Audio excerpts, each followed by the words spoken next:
What's happening, guys, and welcome back to Slice. I'm actually really excited about this episode, partly because we haven't done an Origin of Food episode in a long time, but also because I'm happy to have one of my closest friends who's also worked as a chef. His name is Saeed.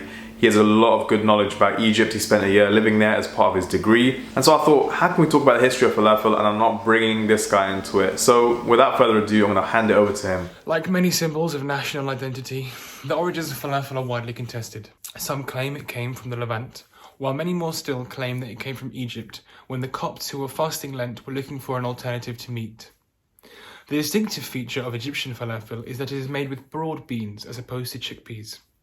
This comes down to a simple matter of the cost of beans. In Egypt, broad beans were cheaper, whereas in the Levant, chickpeas are cheaper. In olden times, the beans were mashed together with a tool reminiscent of a pestle and mortar. And these days, you're more likely to find some form of food processor being used.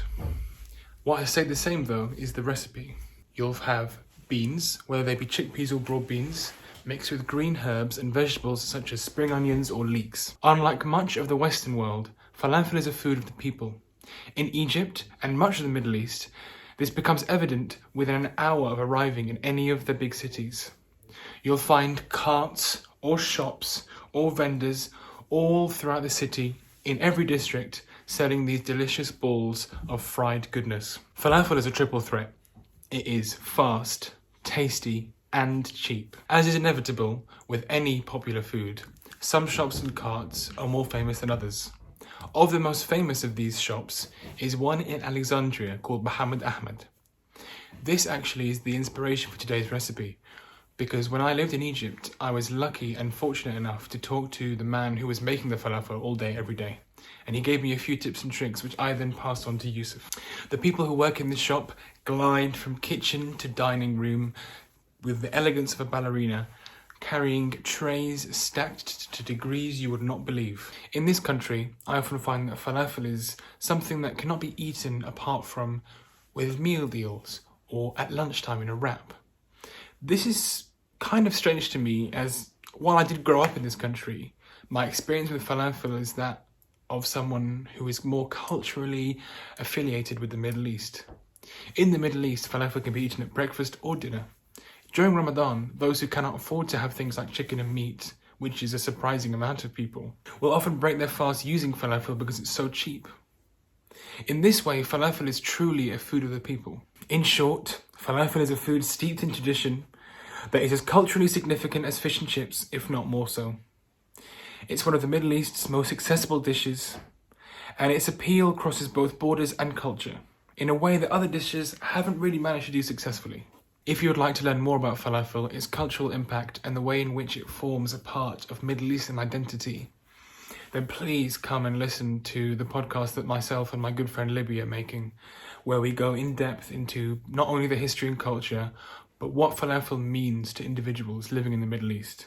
That was absolutely fascinating. So yeah, I'll leave his Instagram handle below, as well as the link to his podcast and that kind of stuff. So go ahead and check him out, please. He's a really, really good guy. And the content that he posts on his Instagram is absolutely beautiful. So go ahead and check it out. Now let's get on to the recipe that Saeed is talking about. The detailed recipe will be in the description below, but let's go ahead and check it out. Now, as Saeed said, we're talking about fava beans for this recipe. This is the Egyptian version. However, if you wanted to make a more typical or easier to find version of falafel, absolutely use chickpeas. It's absolutely fine. It will taste quite similar. For this, I'm using dried split fava beans. If you're using chickpeas, make sure you're using dried chickpeas as well. You might be thinking, what's wrong with using tinned chickpeas or tinned fava beans?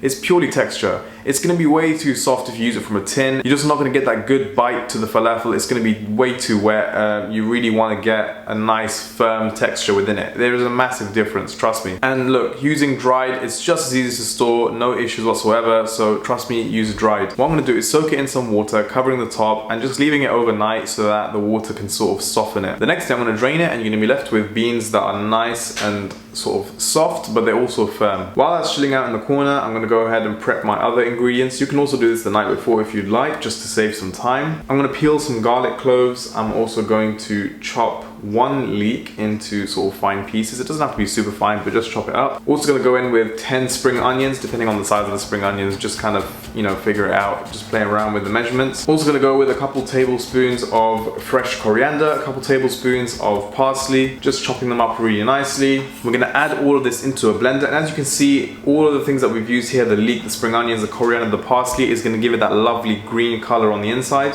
And then we can go ahead and top it off with our powders. We're gonna be using 1 teaspoon of bicarbonate of soda. This is gonna help aerate the mixture and make it nice and fluffy. We're using 2 teaspoons of gram flour or chickpea flour. This helps with a little sort of binder. It kind of keeps things together. It adds a bit more texture and structure to it. We're also going in with 2 teaspoons of cumin powder, 2 teaspoons of cayenne pepper, salt and black pepper to taste. And all of this is really gonna lift that flavor in a nice way. You really want falafel to be quite flavorsome, but also not too kind of overwhelming. It's just meant to be like a really warming, kind of comfortable thing to eat, you know?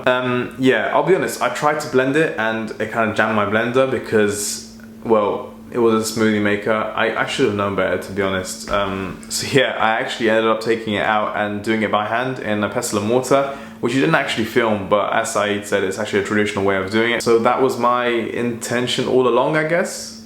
Okay, it wasn't, but still, blend it up however you can, and when it's in a nice sort of fine paste, make sure you taste a little bit first to make sure that the flavor's right, adding a bit more salt if necessary. And then what we're gonna do is shape them. So I'm just gonna take them out and roll them into like sort of golf ball sizes, rolling them in the palm of my hand. You can wet your hand a little bit if it gets a bit too sticky, but it should be okay. What you're gonna do is just use 2 or 3 fingers and just press them down flat. Not too flat, just enough that it makes like a 1 centimeter kind of disc. And what I've done then is I've just sprinkled a nice generous amount of sesame seeds on top. You can put this in a plate and just dust it, and really, however it works for you best, just go ahead and dust the top with some sesame, making sure it's nice and covered. And we're gonna heat some oil on a medium low kind of heat. The thing is that falafel will brown on the outside very quickly, and what you want is that you have a nice brown crust on the outside, but you don't want the middle to be raw. So I'm going for a medium, sort of medium-low heat. I want this to gently fry and get that lovely crust, as well as the inside being nice and fluffy. I'm gonna fry these off in batches, making sure my wok isn't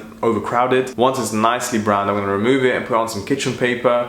And you want to eat it when it's piping hot. As Saeed said, you don't want to sort of leave it and let it be cold. It's not gonna be the same, it's gonna be too stodgy and like the texture is gonna be weird. You have to have it warm. I actually put mine in some wraps. You can just have yours, you know, just in a bowl, however you want it. But trust me when I say this recipe is flawless. It's a perfect recipe for falafel, and I absolutely recommend all of you go and try it. So yeah, if you do try it, send me a picture at slice_YT. But yeah, go ahead and follow Saeed's page. Go ahead and check out his podcast that's up about falafel. Follow me as well, put notifications on, like, subscribe, comment, all the rest of it. Thank you so much for watching, and I will see you guys next time. Bye.